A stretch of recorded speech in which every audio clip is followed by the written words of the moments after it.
लालची बहू। एक बार की बात है, एक शहर में एक परिवार रहता था जिसमें एक लड़का और उसके माँ बाप थे। वो बहुत अमीर तो नहीं थे, लेकिन उनमें प्यार बहुत था। कुछ दिनों के बाद उस लड़के की शादी हो गई। उसकी शादी सलोनी नाम की लड़की से हुई। वो बहुत लालची थी। वो अपने पति को किट्टी पार्टी में जाने के लिए बार बार नए कपड़े और गहने लाने को बोलती थी। उसके पति ने उसको समझाया कि अपने बराबरी वालों से ही दोस्ती करना चाहिए। अगर तुम महीने में 10 बार किट्टी पार्टी में जाओगी तो तुमको हर बार नए कपड़े और गहने कौन दिलाएगा।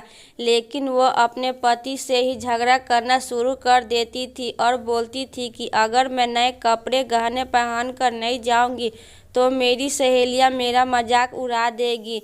तुम ज़्यादा कमाने की तो सोचते नहीं हो, बल्कि मुझे ही रोकते रहते हो।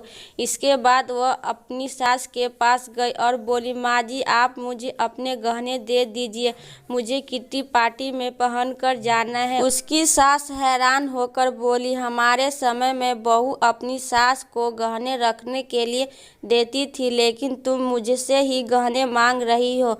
उसकी इन हरकतों से सारा परिवार दुखी था। एक दिन सलोनी की सहेली शिल्पा घर आई। उसके सलोनी की सास ने सलोनी के बारे में पूछा। उन्होंने बताया कि सलोनी पार्टी में गई है। शिल्पा ने सलोनी की सास से पूछा, आप इतनी दुखी क्यों दिख रही है। तब उन्होंने सारी बात बताई कि सलोनी किस तरह बार बार नए गहने और कपड़े की डिमांड करती है और सारे पैसे इन पर ही खर्च कर देती है। वह शिल्पा से पूछती है कि ज्यादा जरूरी क्या है, रोटी या दिखावा।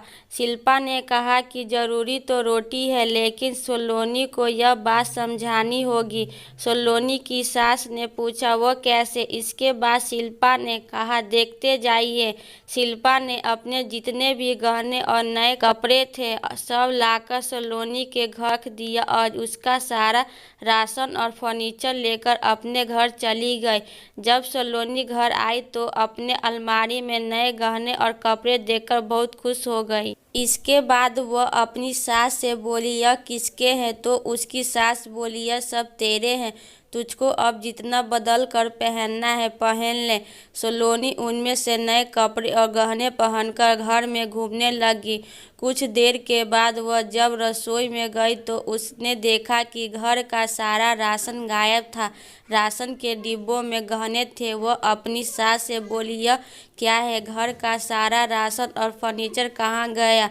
उसकी सास बोली, वह सब बेच कर ही तेरे लिए नए गहने और कपड़े लेकर आए हैं, अब तू इसको ही बदल बदल कर पहनना। सलोनी बोली, लेकिन गहनों से पेट थोड़ी भरेगा, खाना तो खाना ही पड़ेगा। तभी सलोनी की सहेली शिल्पा भी आ गई। उसने कहा, और जब पहले तुम्हारी सास ने तुमको समझाया तब तुम नहीं मानी, इसीलिए हमने यह सब किया है। अगर तुमको लगता है कि तुम्हारा पति पर्याप्त नहीं कमाता है तो तुम खुद नौकरी क्यों नहीं करती है।